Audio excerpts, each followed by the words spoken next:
हा नमस्कार सर. हां कुठे आहे सर?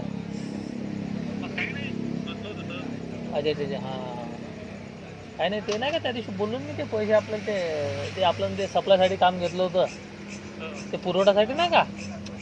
हो तर ते होते सोबत फोन लावला म्हटलं ते पैसे आपल्याला रिटर्न द्यायचे आहेत ना त्याचे. हां हां मग त्या दिवशी बोलून मी हो सोबत आहेत ना.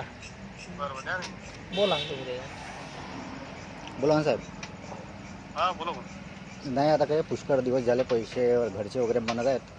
हा हो हां त्याच्यामुळे त्यांना सांगितलं तर 5-6 दिवसानंतर मी सांगितलं होतं म्हटलं फोन करून. हा हो हा हो तर पहा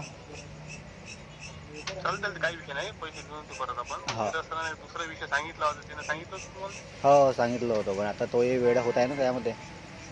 नाही दादा हे कसं माहिती आहे का आता फक्त 2 मिनिटं ऐकून घ्या. हो तर आपण बोलू काही विषय नाही. जर तुम्हाला घ्यायचे जर असलं समजा जर तुम्हाला वाटलं याच्यात करायचं तर आपण ते करू शकतो. म्हणजे आता सध्या प्रोसेस जी अशी सुरू आहे समजा पुरवठा निरीक्षकची. काय बोलले? हॅलो सध्या प्रोसेस म्हटलं अशी सुरू आहे ती हां की टोटल जॉईनिंग झालेली आहे का टोटल विभागाच्या फक्त नाशिक विभागाची राहील ती झाली तर नाशिक विभाग जॉईनिंग. अच्छा आणि जे डॉक्युमेंट व्हेरीफाय जे झाले होते ना समजा मुलांचे हां तेव्हा 18 मुलं गैरहजर होते.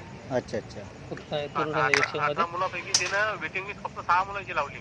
अच्छा अच्छा हा तर जे गैरहजर आणि तिनं आणखीन काय केलं की बा जॉईनिंग लेटर दिलेले आहेत हां आणि जॉईनिंग लेटर देऊनही काही मुलं जॉईन झाली नाही. अच्छा अच्छा कारण की जे रिझल्ट लागले राज्यसेवेचे राज्यसेवा PSI STI मंत्रालय असो हां हां ते मुलं इकडेही लागले होते तिकडे जॉईन झाले. मग आता ऑब्विसली कोणी समजा क्लास 1ची किंवा क्लास 2ची जॉईन करत नाही नाही बरोबर आहे. तर त्याच्यामुळं आता आधी जे काम होतं आपलं ते एजन्सी मार्फत काम होतं. अच्छा आणि आता जे काम आहे समजा ते आपण हे डिपार्टमेंटल मार्फत करत आहोत. हां हां सुमन भांगे सचिव आहे समजा हां याचे काय बोलले? सुमन भांगे म्हणून आहे हां हां हां ते सचिव आहे तर डायरेक्ट आपण सचिवामार्फतच कामं करत आहे. नाही पण आता कुठलं रिक्रुटमेंट नाही आहे ना? नाही रिक्रुटमेंट म्हणजे जे जे जागा रिक्त आहेत ना समजा हां म्हणजे टोटल 12 जागा रिक्त आहे समजा त्याच्यात. पुढे डॉक्युमेंट व्हेरीफायला जे मुलं आले होते पुरवठामध्ये म्हणत आहात तुम्ही? हां पुरवठामध्ये? पुरवठा निरीक्षकची अच्छा अच्छा म्हणजे टोटल जे डॉक्युमेंट व्हेरीफाय होते ना समजा त्याचं हां हां त्या टाइमला 18 मुलं गैरहजर होते 18. अच्छा अच्छा मग त्यानं काय केलं बा आता समजा 18 मुलं गैरहजर आहेत तर वेटिंग लिस्ट किती जणांची लावली पाहिजे त्यापेक्षा जास्तच लावली पाहिजे समजा ती. हो बरोबर. त्यानं फक्त 6 मुलांची वेटिंग लिस्ट लावली होती. अच्छा 12 जागा रिक्त आहेत त्यातल्या. आणखी विषय असा आहे की ज्या मुलाला जॉईनिंग लेटर दिलेलं आहे हां हां पण जे मुलं इतर ठिकाणी त्याच्यापेक्षा चांगल्या पोस्टवर लागलेले आहेत अच्छा तशी ही मुलं जॉईन त्या मुलाने काही केलं नाही. मग नाही. याची प्रोसेस कशी सुरू झाली आता की हेनं एक लेटर पाठवले समजा मुलांच्या घरी जे मुलं डॉक्युमेंट व्हेरीफायला गैरहजर होते त्यांच्या घरी आणि जे जॉईनिंग केली नाही त्यांच्या इथं. हां कारण की एक डिपार्टमेंटल प्रोसेस असते समजा ती. हो बरोबर. मग त्याच्या एक 7 दिवस किंवा 15 दिवसाचा त्याचं उत्तर यायचं समजा हे असते त्याचं.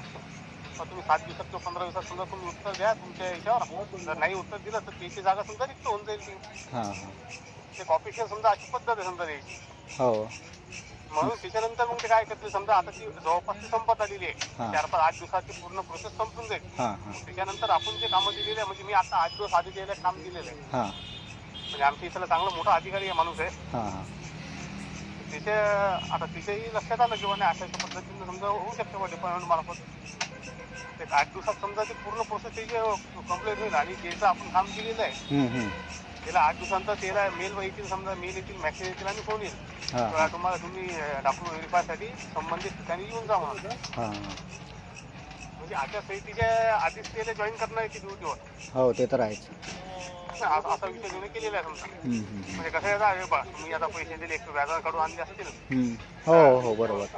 तिकून तुम्ही हे केले असतील समजा. हो हो आता तुम्ही बाबा पैसे नुसतं द्यायसाठी वापस घ्यायसाठी तर दिलेले नाही, बरोबर आहे. असे आहोत समजा तुम्हाला. हो हो तिला सरांना बोललो होतो सर म्हटलं आपण पैसे घेतले म्हणलं द्यायचे आता 8-15 दिवसानं ते पैसे तर काय वाढणार नाही म्हणलं आपले पण द्यायचे मग समजा. नाही बरोबर. त्याचं जर काम झालं त्याचं म्हणलं एकूण मित्रता चांगली राहील आणि ते म्हणलं बा 2 कामं भेटतील त्याचे पण आपल्याला. नाही बरोबर आहे.